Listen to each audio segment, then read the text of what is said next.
اعوذ باللہ من الشیطان الرجیم بسم اللہ الرحمن الرحیم۔ معزز سامعین، میرے دوستوں، بہنوں اور بھائیوں، سب لوگوں کو السلام علیکم ورحمۃ اللہ وبرکاتہ۔ آپ سب لوگوں کو میرے چینل پہ ارمان ٹی وی پہ ایک بار پھر خوش آمدید۔ آج ہم آپ کے لیے ایک اور ویڈیو لے کر آئے ہیں۔ ٹائٹل آپ نے ریڈ کر لیا ہوگا، معدے کے کینسر اور مزمن سوزش کا علاج۔ میں نے لاسٹ ویڈیو آپ بتائی تھی، اس میں نے آپ کو کہا تھا کہ میں نیکسٹ ویڈیو میں آپ کو طب نبوی سے اس کا علاج بتاؤں گا۔ اگر معدے کو کنٹرول نہ کیا جائے تو اس میں کینسر بن جاتا ہے۔ ویڈیو کی طرف بڑھنے سے پہلے آپ میرے چینل کو سبسکرائب کر دیں اور گھنٹی کے بیل کو پریس کر دیں تاکہ میری نئے آنے والی ویڈیو سب سے پہلے آپ کو ملے۔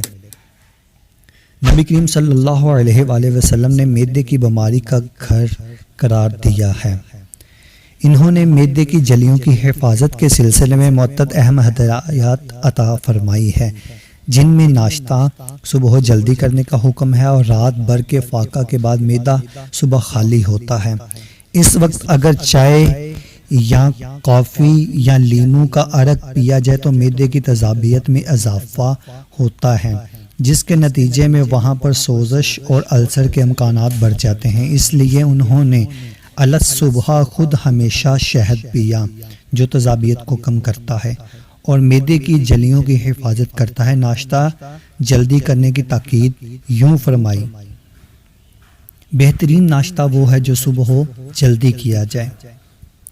ارسل کے علاج کے سلسلے میں معدہ اور آنتوں کی سوزش کے بارے میں طب نبوی جو افادیت پیش کرتی ہیں وہ اس بیماری پر مؤثر اور مفید ہیں۔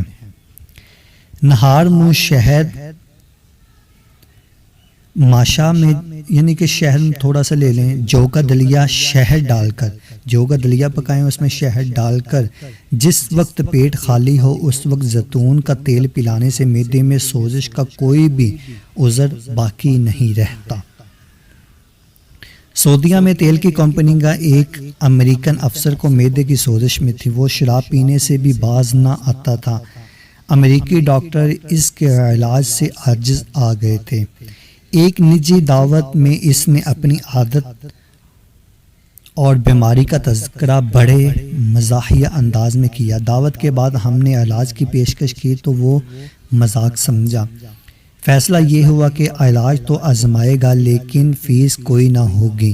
وہ ہر رات شراب پیتا تھا۔ اس کے بعد سوتے وقت دودھ کے گلاس میں کبھی خالص زیتون کا تیل، کبھی اسے شہد سے میٹھا کر کے تیل ملا کر پینے کا بتایا گیا۔ صبح ناشتہ میں جو کا دلیا یا کبھی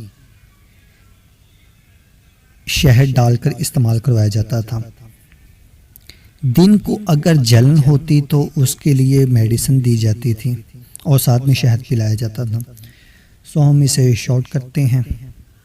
معدے کے علاج کے لیے شہد، جو کا دلیا اور زیتون کا تیل بے حد مفید ہے۔ کینسر کے علاج میں نبی کریم صلی اللہ علیہ وآلہ وسلم کی طرف سے براہ راست ارشاد میسر نہیں، البتہ ابن قیم رحمۃ اللہ تعالیٰ نے جسم میں کسی جگہ میں بھی بڑھے ہوئے گوشت کے لیے عصمت کو مفید قرار دیا۔ عصمت کا سرما آپ سب لوگ جانتے ہیں، اینٹی منی جسے کہتے ہیں۔ اس کا اندرونی استعمال آسانی سے ممکن نہیں، اگرچہ بعض بیماریوں کے لیے اس سے ٹیکے بنے ہوئے ہیں۔ عصمت کے سرمے سے ٹیکے بنے ہوئے ہیں، پاکستان میں شاید میسر نہیں، لیکن معدے کے کینسر میں اس کے استعمال کا ابھی موقع میسر نہیں آ سکا۔ چھاتیوں کے کینسر اور مختلف جگہوں پر کینسر پر ہم نے مریضوں کو قسط الجڑی میں کلونجی کی معمولی مقدار دی۔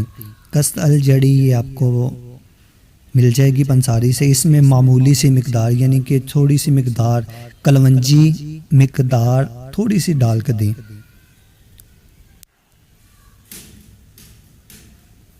عذر ورقیہ میں رسولی کی معتد مریضوں کو بھی یہی علاج دیا گیا۔ اکثر بیماریاں 5 سال سے زیادہ عرصہ پرانی ہو چکی ہیں مگر وہ اللہ کے فضل سے زندہ ہیں۔ جرمن سائنسدانوں نے حال ہی میں انکشاف کیا ہے کہ کلونجی کھانے سے آنتوں کا سرطان ٹھیک ہو جاتا ہے۔ ویڈیو کو شارٹ کرتے ہیں۔ شارٹ کر آپ کو میں تھوڑا سا بتا دیتا ہوں، جس میں بندے کو معدے میں تیزابیت ہے، معدے میں بیماری ہے اور اس کے علاوہ معدے کا کینسر ہے تو فرسٹ پہ تو میری دعا یہ ہے کہ اللہ تعالیٰ جتنے بھی گھروں میں ہاسپٹلوں میں بیمار ہیں اللہ ان سب کو شفائے کاملہ عطا کرے. وہ سب لوگ ان چیزوں پر ہدایات کریں: شہد،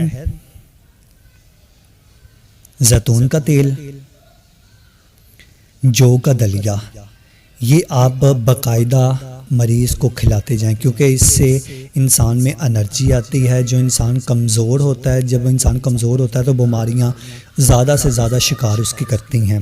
تو اس سے انسان میں جو بیماریاں ہوں گی وہ کنٹرول ہوگی، تو یہ جو مرض ہوگا وہ بھی ٹھیک ہوگا. اور ساتھ میں کلونجی اور کست الجڑی کا بھی استعمال کرے تو انشاءاللہ عز و جل فائدہ ہوگا.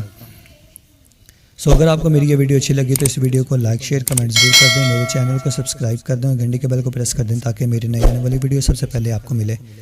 ملتے ہیں ہم نیکسٹ ویڈیو میں. دعا میں یاد رکھیے گا. تب تک کے لیے اللہ حافظ.